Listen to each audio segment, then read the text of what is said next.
Alright guys, so me and Melissa just did the 12 Days of Christmas workout. Wanted to give a little video for y'all kind of about what happened to us during it, where maybe I underestimated the workout, I don't know. Anyway, so you see it written up here, perform just like the song. So you start your burpee muscle up, then do your power snatches, burpee muscle up, all the way to your 12 burpees to target, all the way back, and you finish with that burpee muscle up.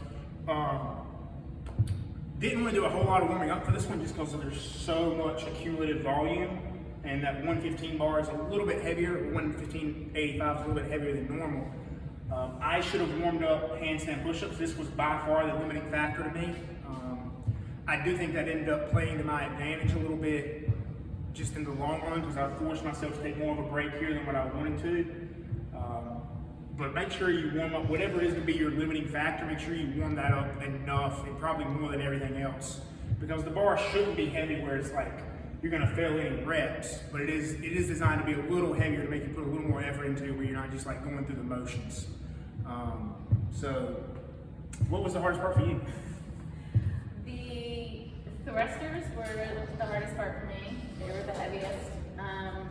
I think my biggest piece of advice would be to just get to the next movement, not necessarily go through the movement quickly, but I think you can spend a lot of time staring at a bar, staring at the wall, staring at a bar, staring at the rig.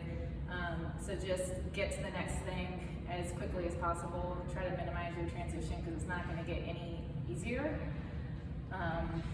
But definitely the rate limiting things for me, like the snatch, the thrusters, they were just heavy. So it's just a lot of volume.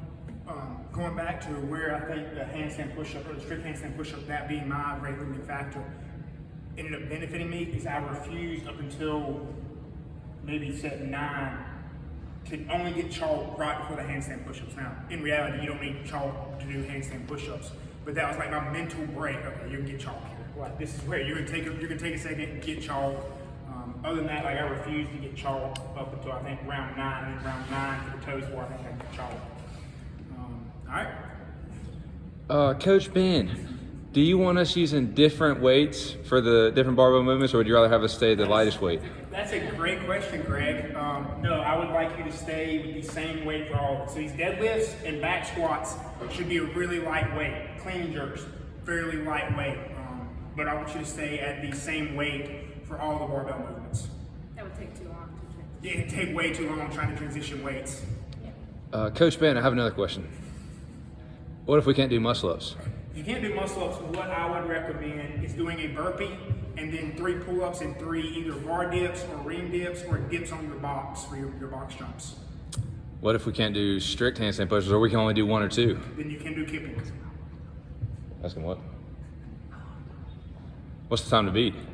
29:26. When I went into this workout, I kind of wrote it up, did like, okay, this is what this will take, this is what this will take, this is what this will take.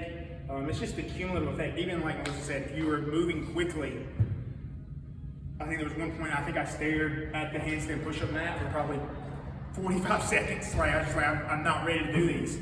I did fail the 3rd rep 1 round, so that was just mental breakdown. And then, all right, we'll figure it out. So yeah, 29:26 is what I got.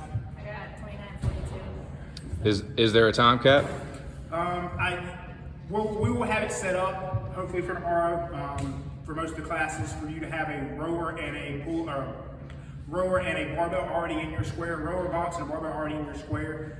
We'll take 10 to 15 minutes warm up, and then hopefully a 45-minute time cap. Really, the only one that definitely is going to impact is that 5:30 a.m. class, because they have the 6:30 class right after them. Other than that, we'll probably try and let people finish the workout. Any other questions? Any other questions? All right.